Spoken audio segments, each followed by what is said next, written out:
I would like to get into my Toyota and drive as far away from that game as possible, as fast as humanly possible. Please get to your Front Range Toyota dealerships. This is the DNVR Avalanche post-game show brought to you by Bet365. We've got Rudo, we've got Biggie, and we've got AJ.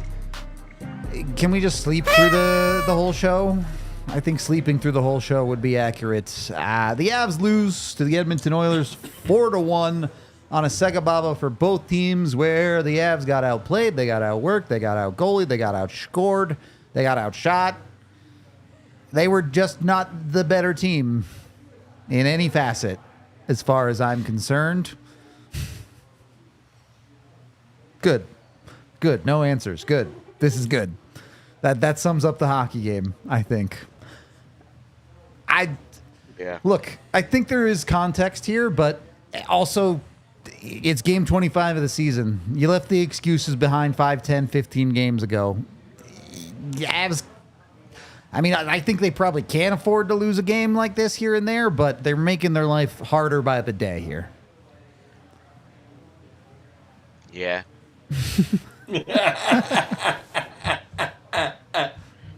Why are you guys here again?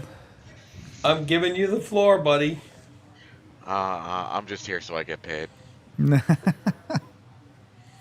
So you don't get fined. Honestly, man, this was a joke. This was a waste of everybody's time. Yep. It was really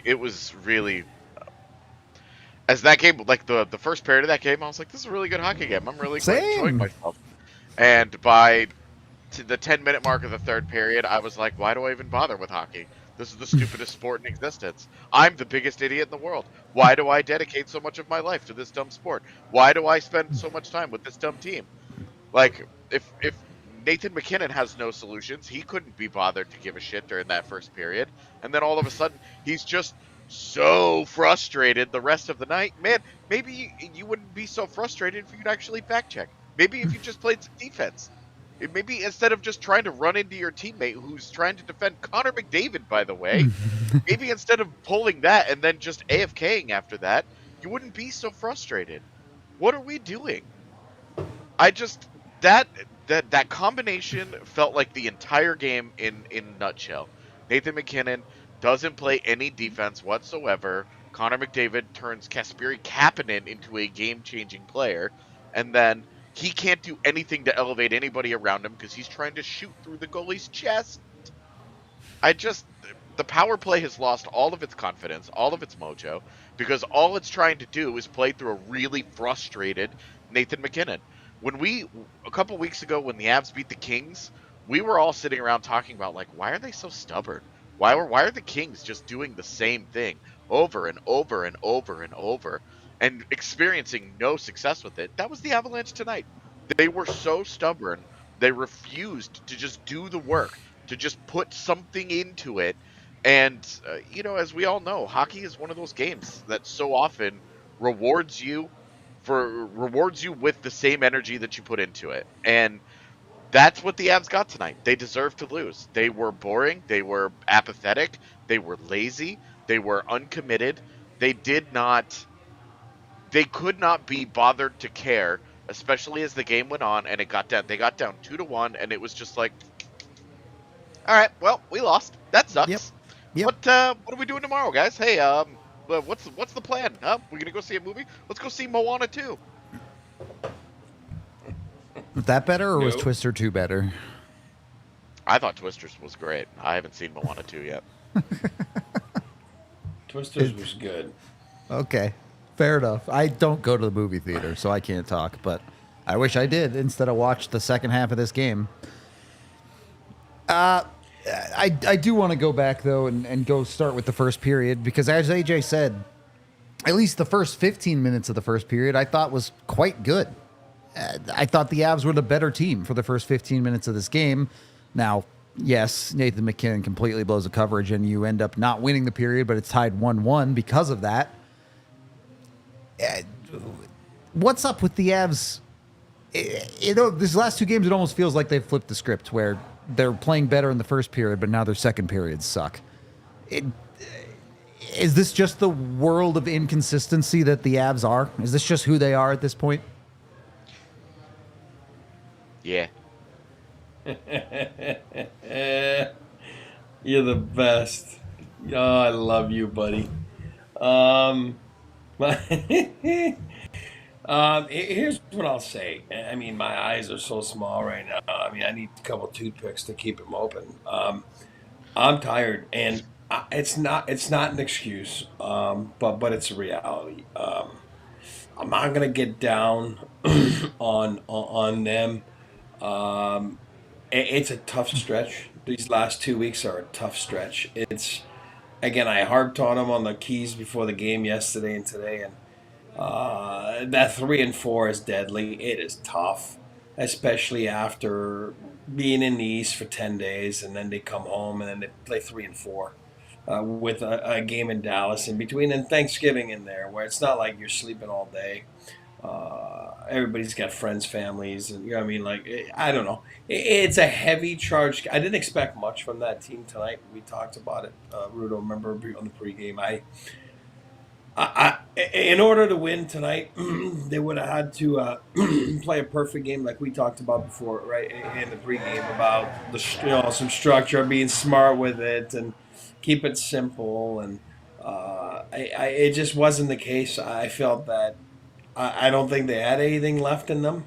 I thought their tank was empty, and a lot of times your tank gets emptied. For example, like yesterday, I felt the power play was a major part of why they lost the game.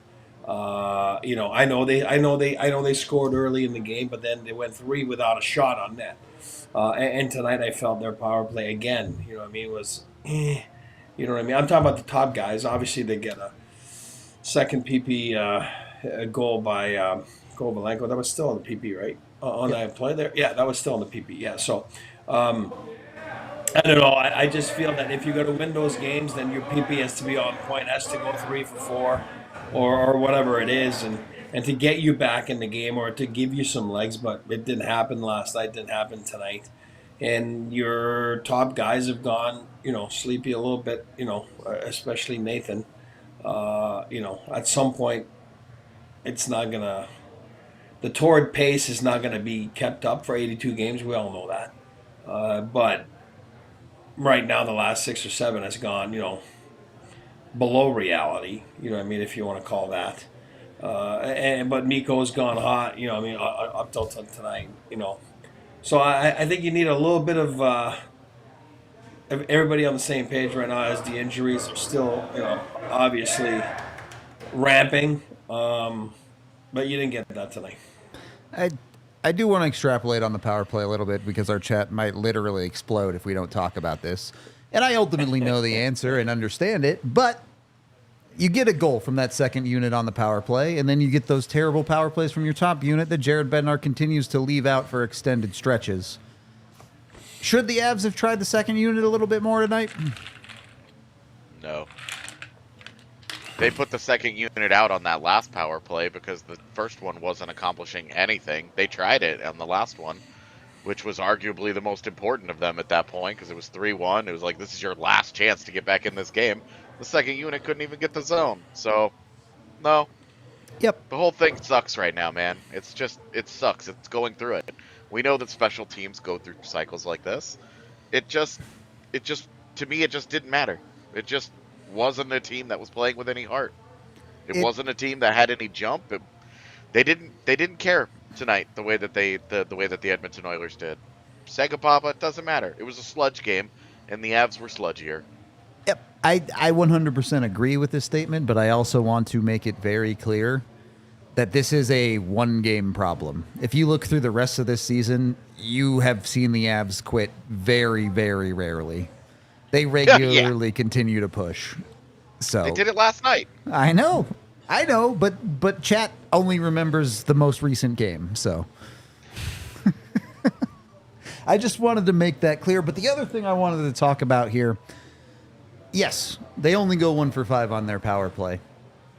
They scored 0 goals at 5-on-5. They get outscored 3-0 at 5-on-5 in this game. That's way more the problem for me than a power play that fails to capitalize. And yeah, they get outworked and outplayed, and they quit on the game. All of those things are true. Sure, maybe they get a little unlucky, or maybe Skinner plays well through the first period and a half, whatever.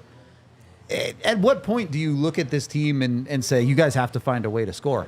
Because we've been harsh on the goaltending, and rightfully so for most of the season, but it wouldn't have mattered tonight. Your team offensively was not able to produce a game that's going to win you anything. Yeah, I mean, I don't know that I have it in me to sit here and do anything about goaltending tonight. Same. I'm just over it. Like, yeah, it was bad, but they only scored 1, so it didn't even matter. Like, yeah, it was whatever. There were a lot of problems with the offense. Your entire bottom 6 isn't even dangerous. Like, they're going out there and they're definitely skating around. They definitely got that cardio in, but they're not even remotely dangerous. Casey Middlestad's not doing anything. Yeah, I was just. Could we please get a pulse check on the man? Is he okay? Has he been replaced by a zombie? Like, what's going on with him? It's just, there's nothing happening. He makes one nice play and it's a turnover. You can tell that he's lost all confidence with it, because he is throwing pucks into space hoping something good is going to happen instead of making something good happen. And that's the difference between Buffalo Casey and, I guess, early career Casey Middlestat that wasn't any good, and the one that the Avs thought they were getting last year. It just wasn't good enough from him. But I mean, it kind of starts from the top with Nathan MacKinnon being so frustrated that he's literally trying to shoot his way through it and did not get any help. Last night, Nathan MacKinnon wasn't very good, but Cale Makar and Mikko Rantanen picked him up and were really good at times. Tonight, all 3, bad. I didn't hate Cale's game tonight. I didn't hate it, but that's not good enough for Cale Makar. It's fair, but at least I felt like Cale got close to where he needed to be to try and make something out of this game. The MacKinnon thing is weird. I did not hate his first period. Yes, he's got to shoot it a little bit better than right to the chest, but at least he was shooting. And then his game melted down after he didn't get that call on the breakaway, and he just went into the tank for the rest of the game. So, yeah, when he turns into a little pouty baby, it just doesn't stop. There's no getting him out of it. You want to talk about the absence of Gabe Landeskog and the impact that it has? For me, that's probably number 1. There isn't somebody that pulls Nathan MacKinnon out of the pouty baby phase that he too often gets into when things don't go well.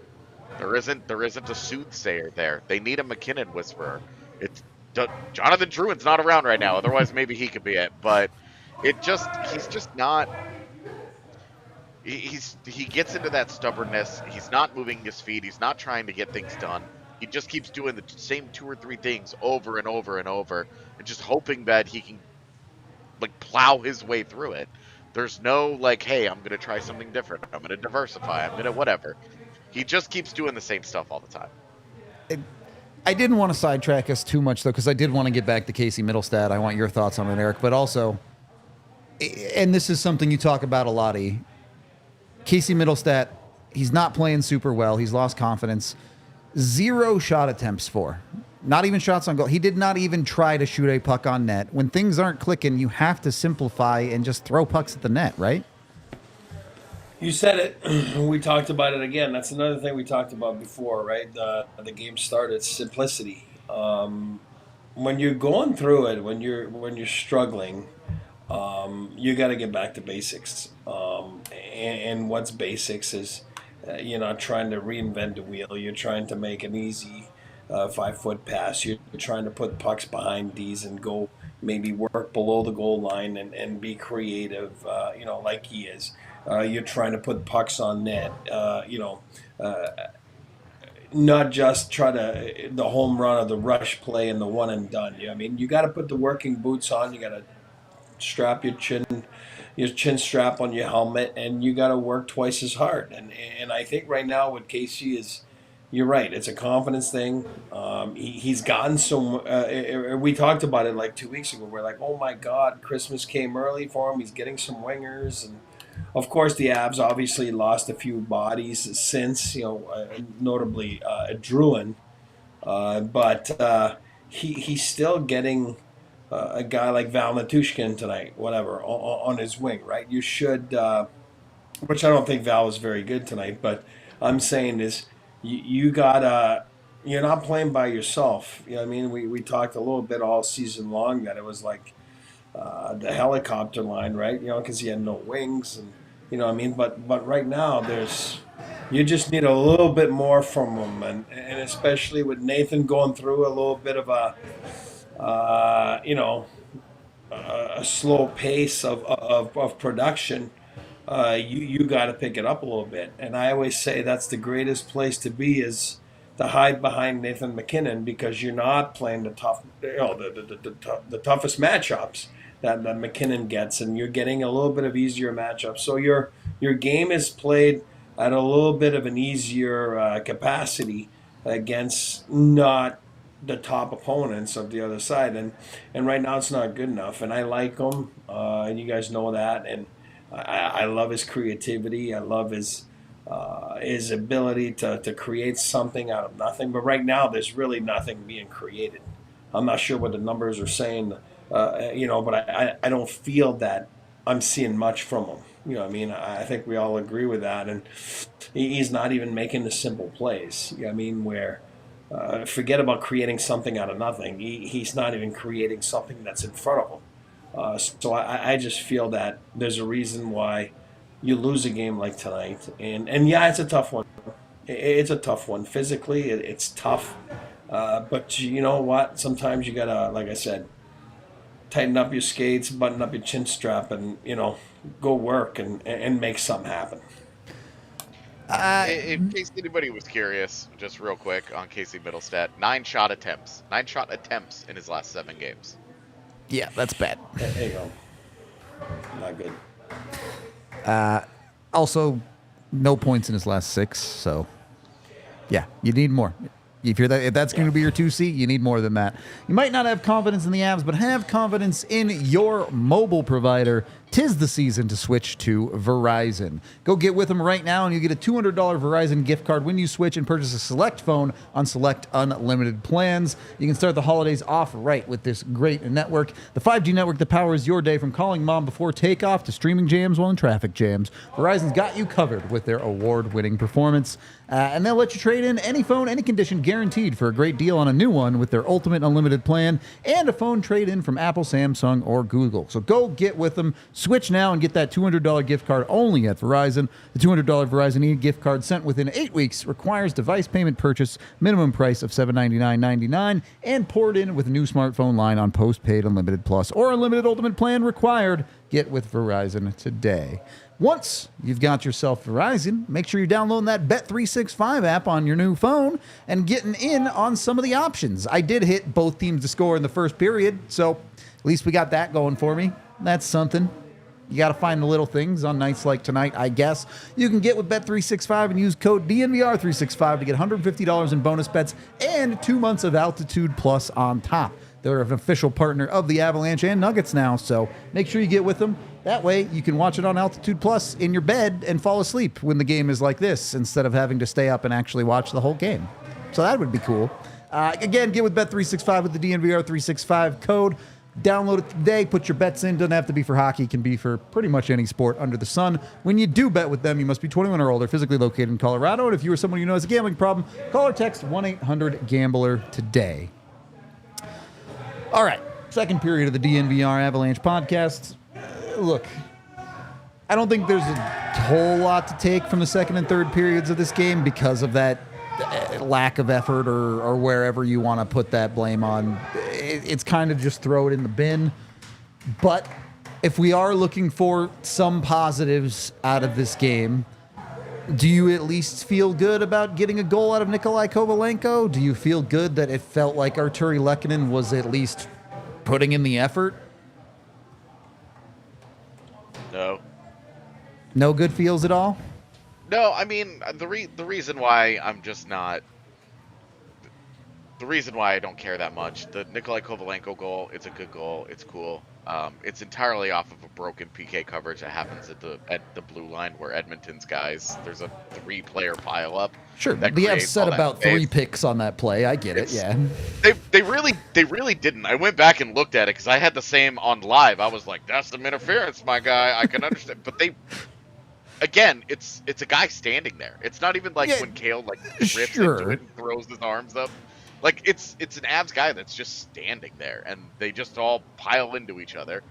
But you also had Gerard picking a guy down the middle, but sure.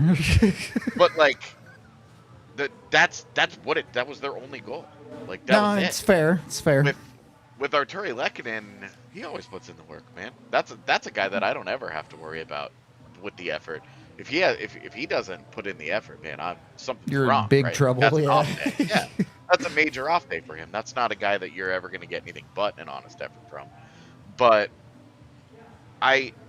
so for me, like those positives, I don't care. Okay. I'd be a lot more excited if the power play actually scores off of something that's structured and not just broken nonsense in transition. We know the Avs are great at that. That's just the Avs existing. Cool. I'm happy for Kobe. That's cool, but okay, like it's neat, but it's just not. The rest of his game wasn't very good. Too many turnovers. Too careless with the puck. Doesn't seem to understand what's going on in the defensive zone. Still, no. I'm good, man. It doesn't move my needle.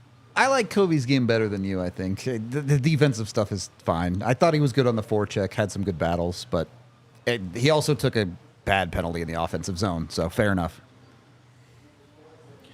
With him, it's more like... me neither, but... It's in the offensive zone a little bit. Sometimes he makes that play, you know what I mean? Like, where it's like you want to keep it moving forward, you know what I mean? And he brings it in the offensive zone I'm talking about.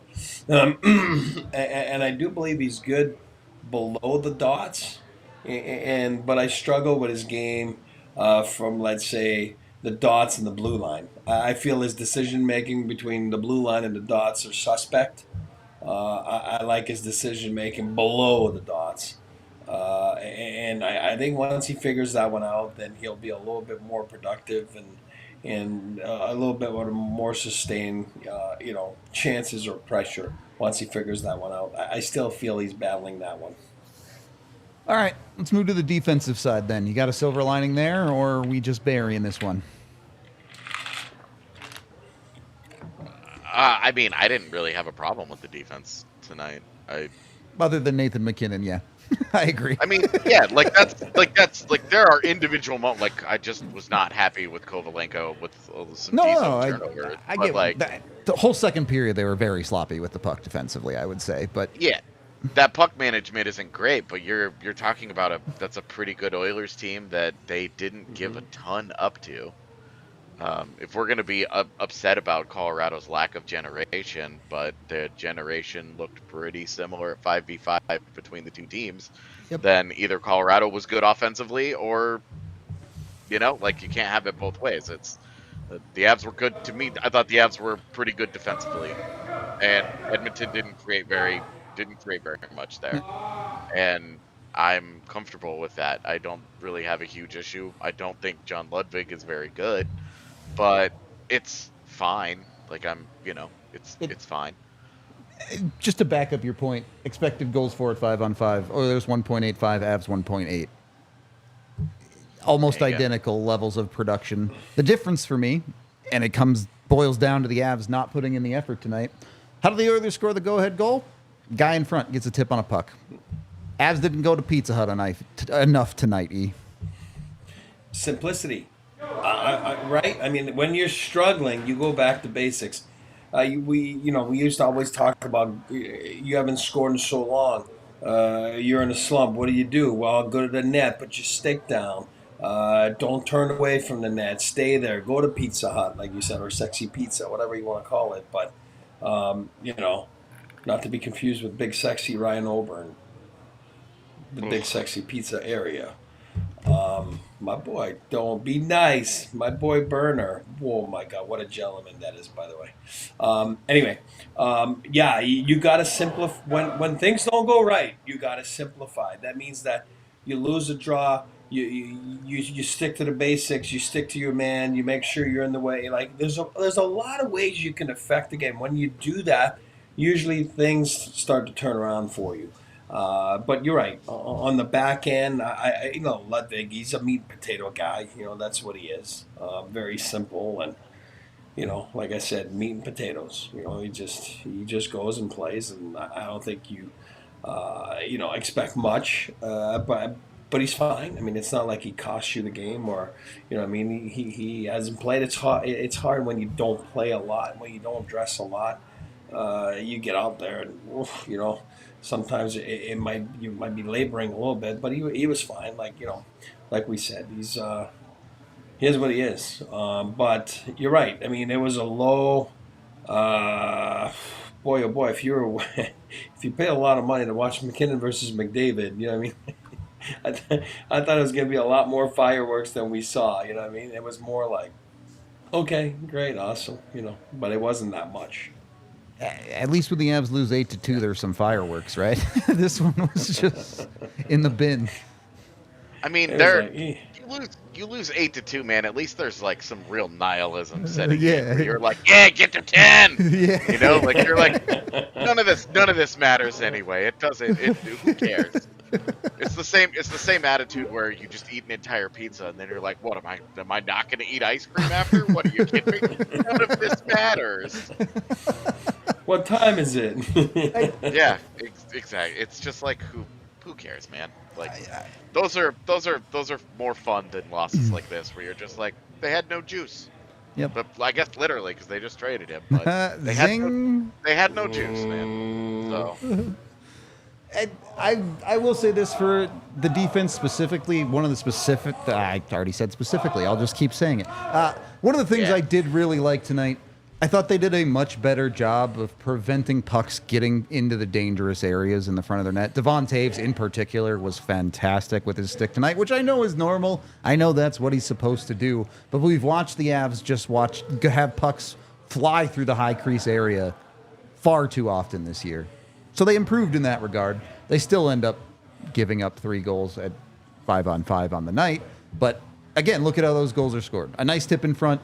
The third goal is what it is. And then it's not your defenders, but Nathan McKinnon blowing the coverage on the first goal. So wanted to give a little bit of positives in there on a night where there really aren't very many of those. So yeah, I will say I've been clamoring for the Sam Malinsky second pairing because Girard and Manson have been so bad together. Malinsky struggled tonight. Yeah. Guess how that pairing did tonight? Not good. They got rocked, and I was watching it like, of course I finally get what I want. And this is going to be Jared Bednar sitting here definitely watching the pod on his way home right now being like, see, AJ? See? I did it, and it went terribly. But I'm telling you, because that's what we talked about last night, AJ. When you were sleeping with your warm apple juice, and you know what I mean? We were just talking about the... juice warm? I don't know. Warm milk, sorry. You know what I mean? Why is that warm? Rudo and I were talking about, sometimes you're like, oh, you know what I mean? Like, I'm talking about Josh, for example. It's like, yeah, watch what you wish for sometimes. You know what I mean? We talked about it, Sammy, last year when Sammy G, when we lost him for, 20, 30 games, all of a sudden you're like, oh, man, maybe he is pretty good. You know what I mean? And that's the same thing, Josh Manson plays heavy minutes, plays against heavy opponents. When I say heavy, I'm talking about talent heavy, or like Jack Eichel the other night, right? Those are tough minutes, and and again, I'm not here to to pound on Sam Malinsky, but it's a totally different game to play third pairing than to play top 4 minutes, and especially against a team like the Edmonton Oilers. It's a tough task. Yeah, the lineup and the injury problems the Avs continue to be what they are, and you know what? There's not anything they can do about that. They have to find ways to play better with the guys that they have. Is what it is. I agree. Safe to say the Avs' energy levels were low tonight?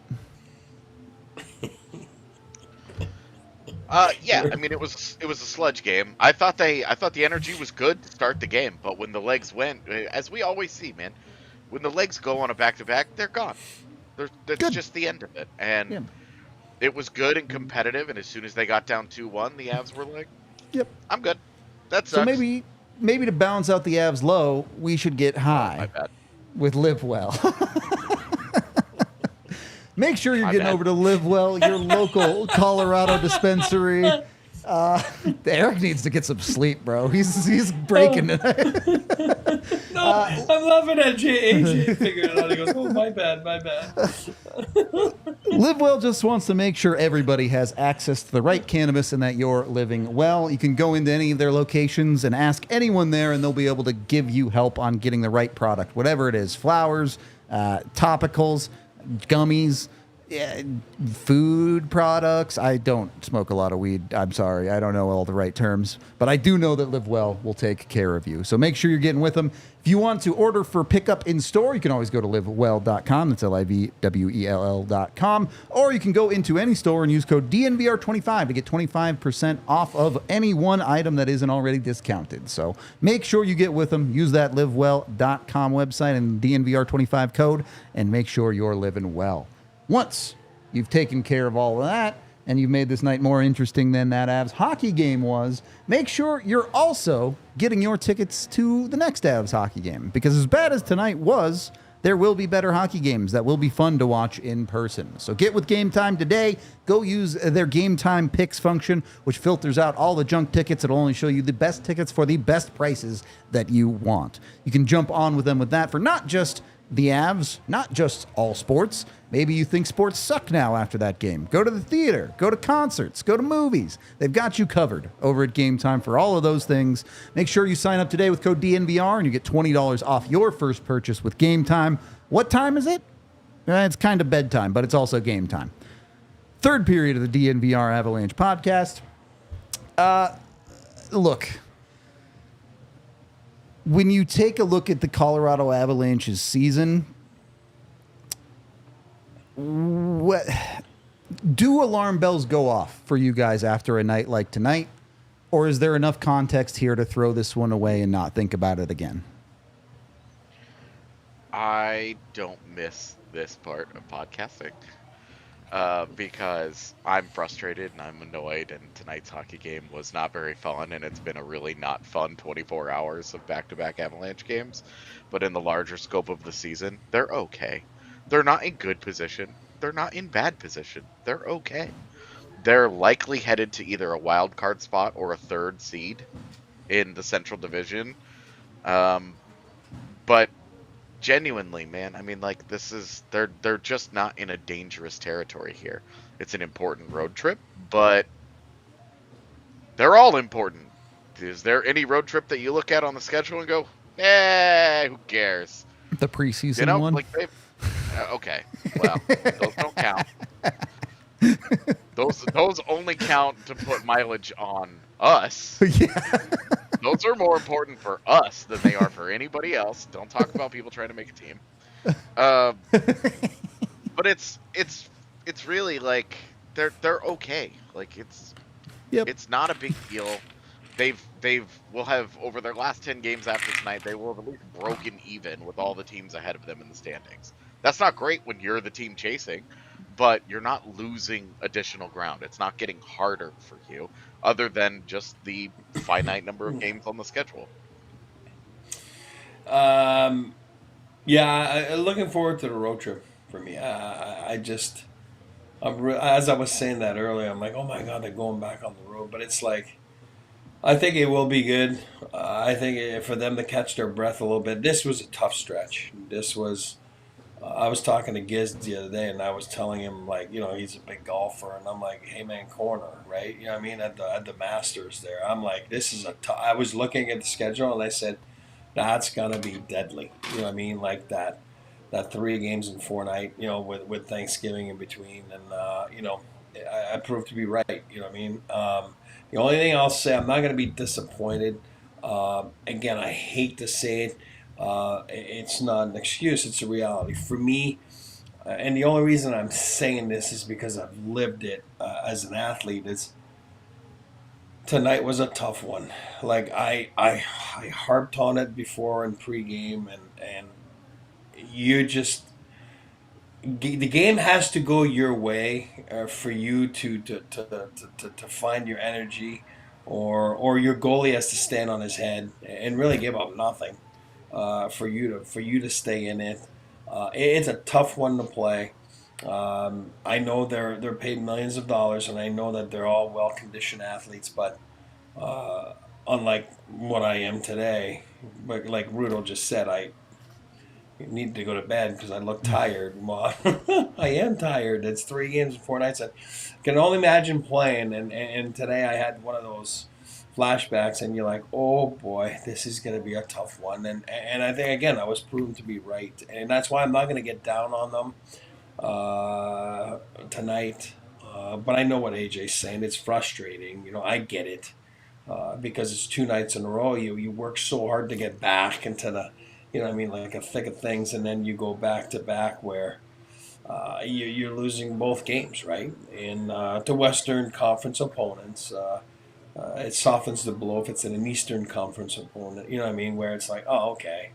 But it's it's frustrating. That's why this game is so awesome, and I know you guys tweet it all the time. I hate this game; it's the stupidest game, and I know you mean it with all the respect and love in the world. But it is crazy. It is a crazy feeling. It's a stupid feeling. You just kind of, you get so angry and you get so deeply into it, and that's what sports is about. That's what hockey's about, right? And it's about. And the players feel that way too, and the coaches feel that way too, and but that's what makes it so fun. You know what I mean? Because when you get out of a funk, then you feel so good about it. And I think tomorrow is going to be. I'm assuming it's a well-deserved day off, and then spend some time with the family. And Monday you get to the plane and you go back east, and I think the Avs will come up. It's just like the last road trip. You know what I mean? Like the. Whatever it was, a 4-gamer. They went 4-0. So I do believe that. No, I'm sorry, they didn't go 4-0. They went 3-1. They were 3-0. I had the chance to go 4-0. Then they got absolutely drubbed, the 8-2 game you're talking about. But again, they have another road trip like that. I think it's just what the doctor ordered, and we'll go from there. And knock on wood that you lose any more bodies because it's getting old. And I think that's part of the frustration, is a lot of this season has felt like 1 step forward, 2 steps back for the Avs, right? You do lose that game badly to Tampa, but you go home, you find a way to pull out a win against Vegas. You feel like, all right, they're 3 games above 500. They're not going on a skid again. You feel like they're about to get out of this. And then they rack up 4 more injuries and lose both sides of the back-to-back, and we're right back into this room again. Unfortunately, that's hockey sometimes, yeah. No, but it's bang on. I think we're all saying it. No, we're all saying the same thing, the 3 of us, right? You know what I mean? It just comes out in different words, but it's exactly where you sum it up, what you just said. You know what I mean? 2 seconds ago there, because it's exactly what's happening. Anyway, I don't know how much more we have to say about this, but I do know Jared Bednar had some stuff to say about it in his post game. So let's hear it from Jared here.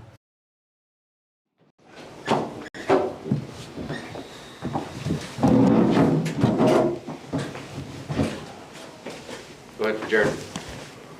Just overall impressions of that game seemed like jump in the first, but maybe kind of wore down. Yeah, no question. I thought the same thing. I liked our first a lot. Looked like we were skating good. Good things happening on both sides of the rink, but after that it just felt like they wore us down and took over the game someplace middle of the second period on. Is there anything that you specifically didn't like about the power play after the first?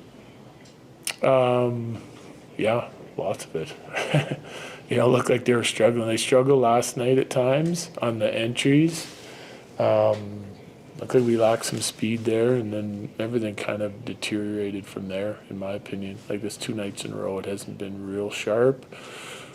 Creates a look or two, but nothing super dangerous, We got to get back to what we'd been doing all year. So they talked about it today. We'll talk about it again on Monday, try to get it turned around. Coach, in your opinion, you guys can string together clumps of wins here, then we're just talking to Devon, it seems you guys then kind of can hit a little bit of a skid.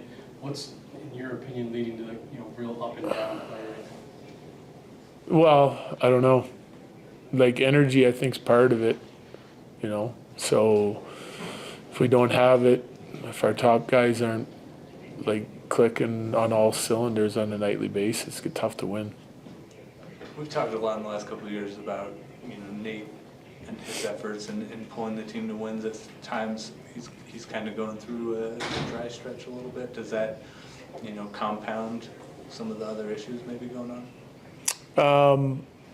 Well, we're asking them to do a lot, on a nightly basis. Those guys are playing a lot. They're playing all situations. I think, I don't know about dry spell for Nate, hasn't scored in a little bit, but I think he's still been impactful and playing hard. So, but yeah, it just seems like if it isn't those guys scoring is tough to come by, and you got guys on the other team we're trying to check against multiple lines with their line, and it's some heavy lifting for those guys right now. So it seems like some nights are running out of gas.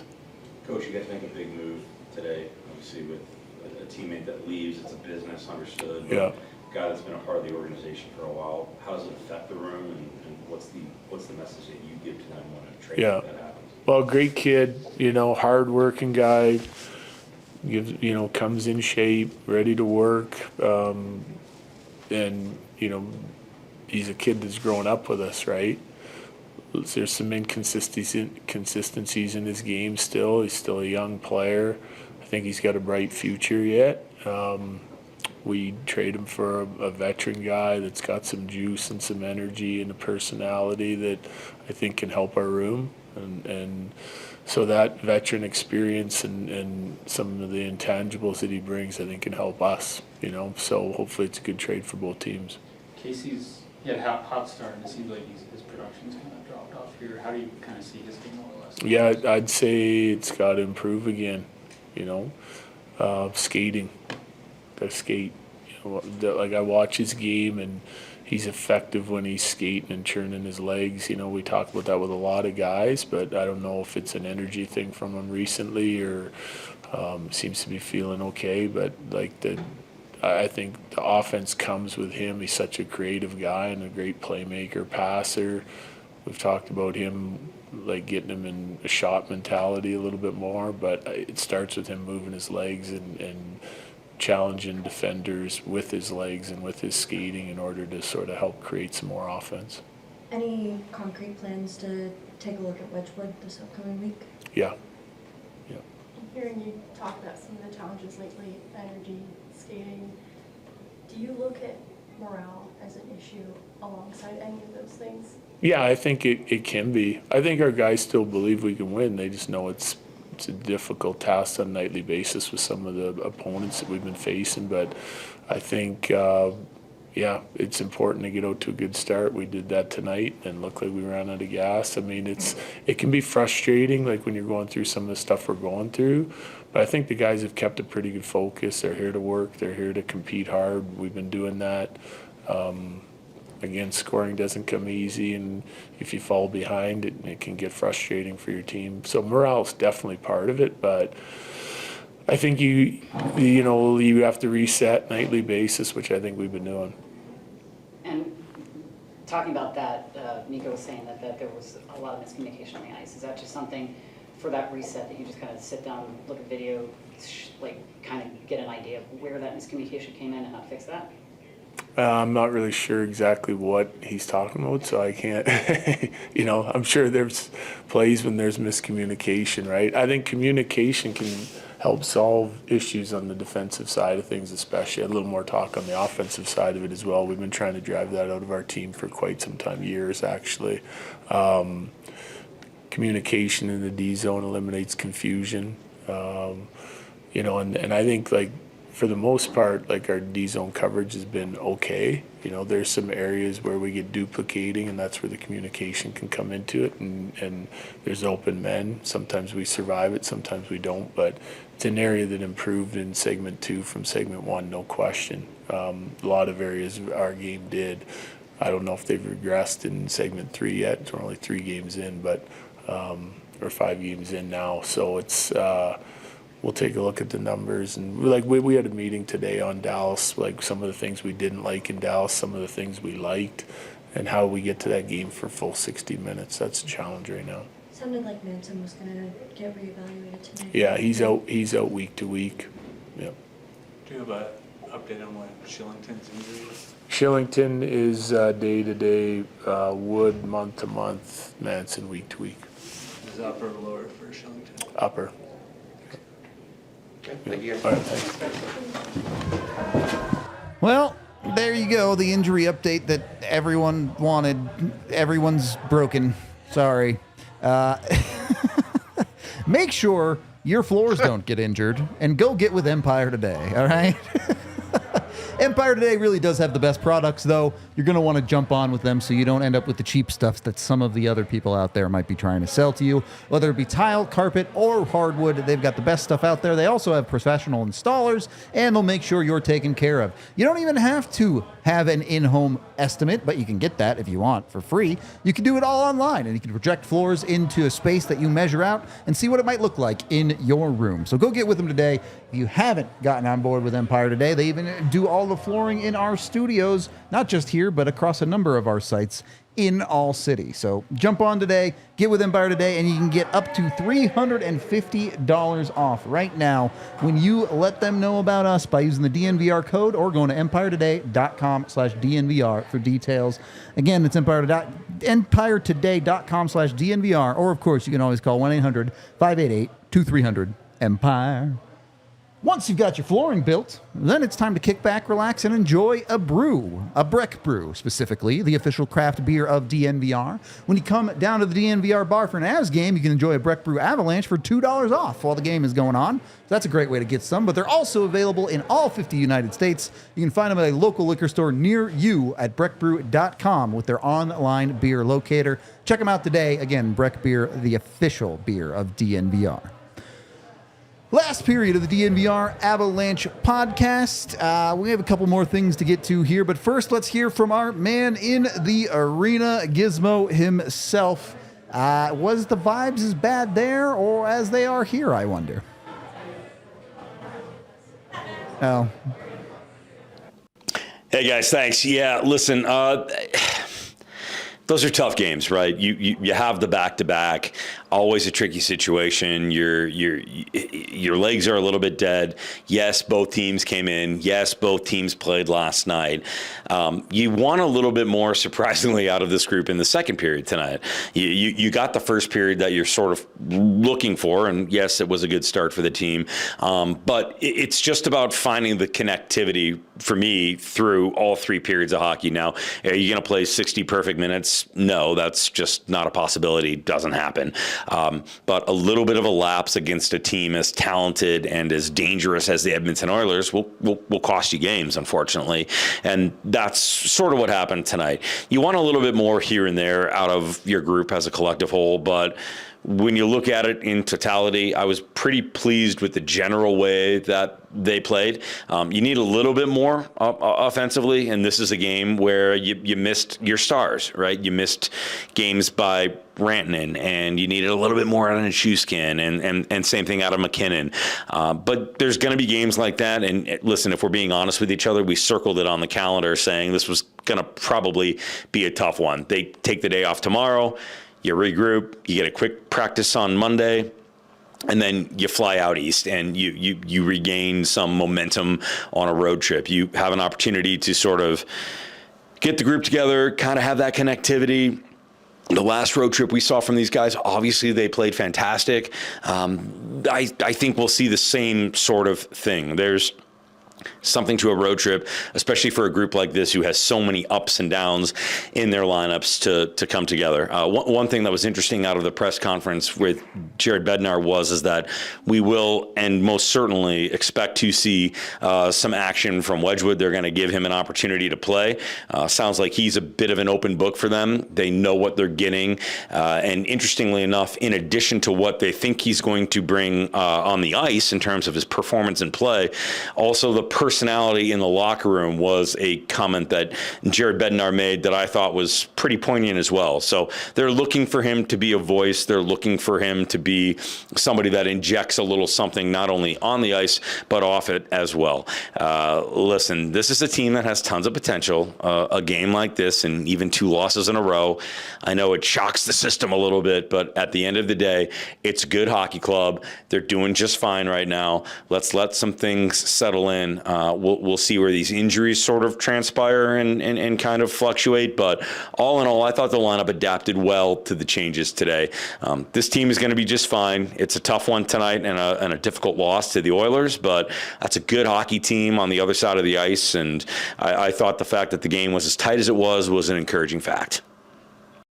All right. Well, at least someone around here can be a little bit positive because it's not going to be us. Why is AJ looking into his mirror thinking about pretty people? I'm pretty positive that I'm thrilled that game is over and that we're me about too. wrapped up here. I said in the watch along, the best thing that happened tonight was the final buzzer of that hockey game. So 0-0-0. I'm going to indulge chat for 1 second here, and I'm going to ask you a question that I know neither of you want to answer. What would it actually take to get Jared Bednar fired this year? I'm going to tell you, my immediate instinct was just to hit the X on this thing and just get the writing. No answers? Give me something. The answer can be he can't be fired. Yeah, that's a valid answer. Nothing. No. Nothing. No. They just gave him. They just gave him a big money extension. I know. Man. Like the Avs are owned by one of the cheapest organizations you can ever find. Like they're not going to pay for that guy to coach one of their competitors. Give me a break here. Like, it's just not going to happen this year. It's honestly like it's not going to happen this year. It would take like something catastrophic, like a 20-game losing streak, right? Like something absolutely banana pants that will not happen. So they would have to go up, Nathan McKinnon go on Altitude live and say, fire Jared Bednar or something. like something like really, really, really memorable that we're all going to be like, do you remember when that shit happened? That was crazy. All right. Well, maybe they'll believe it when you say it because they don't seem to believe it when I do. So we'll see. Go ahead. No, I just wanted to add something about something Giz said, and somebody in chat said something too. And this is the player talking. I'm putting the player hat on. You know, like, yeah, both teams were on a back-to-back. That's true. I mean, that's if you look. Yep, the Avs played last night, and so did the Edmonton Oilers. But only thing I'm going to say, and it does make a big difference, is Edmonton had not played in the last 6 days before that. You know what I mean? So, so they were coming in fresh into that fact. Yeah. I mean, am I wrong when I say that? This? I mean, I swear I was shocked when I saw it. I'm going to look it up again so I don't give people the wrong information. So, I mean, if you have a 6-day break and you have a back-to-back, which is Utah and Colorado, it's not the end of the world. You should be able to have your legs a little bit. Yeah, that was 6 days off. It was, right? Yeah. Okay, so I wasn't lying. I mean, I do my research, but you never know. Sometimes I might be, sleepy at times, but it makes a big difference. The Avalanche were on the 10-day road trip, 9-day road trip in the East, and came back for that one game, and then went to Dallas, and then came back here. So it was a grueling 14 days for the Avalanche compared to what I used 8 days for the Oilers. It was pretty simple. Why did they get a bye week in November? I'm mad about this. I'm actually mad about this. No, I'm just being honest when I say this. I'm just trying to go see a movie with my girlfriend, and I can't because the Avs are playing every 25 minutes. But the Edmonton Oilers got a week off? I'm sorry. I know I'm derailing this. I'm just... You're good. We're at a topic. I'm just jealous, you're wrong. man. You're wrong. You can't play every 25 minutes. It's against the rules. It's against the rules. You can only play on back-to-backs, not every 25 minutes. My bad. Cale Makar plays over 25 minutes a night. Does that count? So it's close enough. Yeah. You guys kind of already mentioned it. The Avs are about to hit another 5-game road trip, again going out east. This one shouldn't be, in theory, as tough. They have Buffalo, Detroit, and Pittsburgh all on this trip. They also do have Carolina and New Jersey, who are good teams this year. But there should be room to make hay on this trip, and they put themselves in a position where they need to. You got to win at least 3, probably 4 of them to feel good about this team coming up here. We'll see what happens. We'll see if they can do it. I agree. I believe they can, but they can't if they keep getting injured. I'll tell you that much. Unfortunately, that could be a reality. Hopefully they stay healthy. We do have a couple of Super Chats to get to here, both from WB. First, a $10 one that says, Avs top guys looks tired. Power play needs a change. LOC is 4th line right now. Lucky and Val still out of sorts. Georgiev, not good. That said, if Avs stay close, they should catch fire after the 4 nations. And then he also said, constant changes to lines make even talented teams look lost. That is why good goalie play matters. It settles things down. Yeah, look, when it comes to the line changes and everyone playing with each other, it's just out of the Avs' control. There's nothing the Avs can do about the injuries that they have sustained this year. And it's important to remember that context, that the Avs are still a team above 500, despite missing so many pieces that they've had. I do think that matters. Whatever. Tonight, absolutely, you can look at every single player and go, second half of that game was garbage. You can do better. I think that's totally fair to say. So, it's... hypocritical is not the right word, but you kind of almost live in 2 worlds with this team right now, where you understand some of the things that are hampering this team, and there's nothing you can do about them. And that's not an excuse. You're still an NHL hockey team, and you still got to go win games. Yeah. Good. I don't want your brain to explode. Somebody said your brain's about to explode. My brain? Dude. No, my AJ's. brain. Oh, okay. The Edmonton bye week really screwed me up, man. Dude, I could use a bye week. Yeah. The thing with the lineup right now is that you had tonight, you have Nikita Prishchapov and Chris Wagner in it, who shouldn't be. Neither guy should be in the NHL right now. Yeah, totally. And it's not like the Avs have a better option to throw in there. Yeah, like pick a guy. Yeah. Who do you feel strongly about that was gonna be there?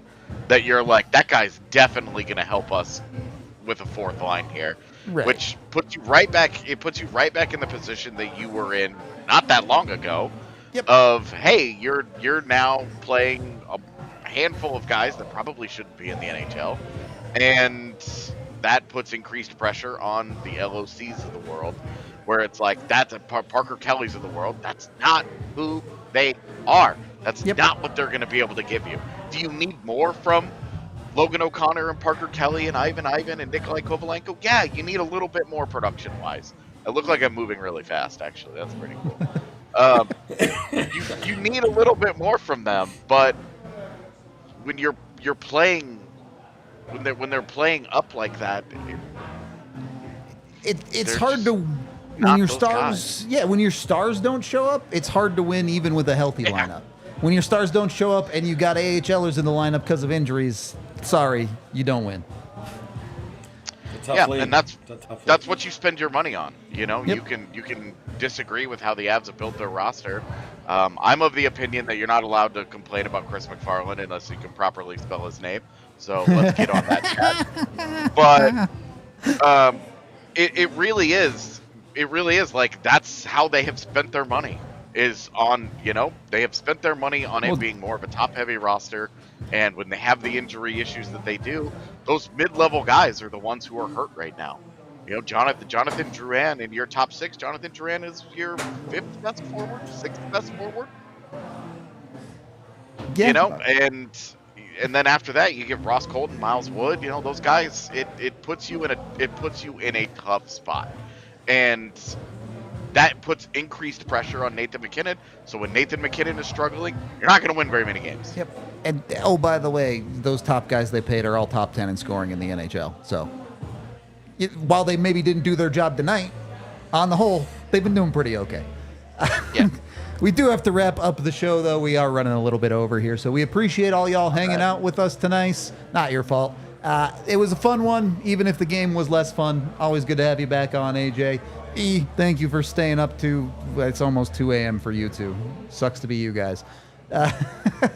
We will be back on Monday for an off-day show, and then we've got a bunch of games next week. So we hope to see you for those shows. We appreciate y'all. This has been the DNVR Avalanche postgame, brought to you by Bet365. Go buy our Black Friday merch. Go get it. Go buy it right now. Store it at ALLCITYNetwork.com. Bye. We all silly like the mayor.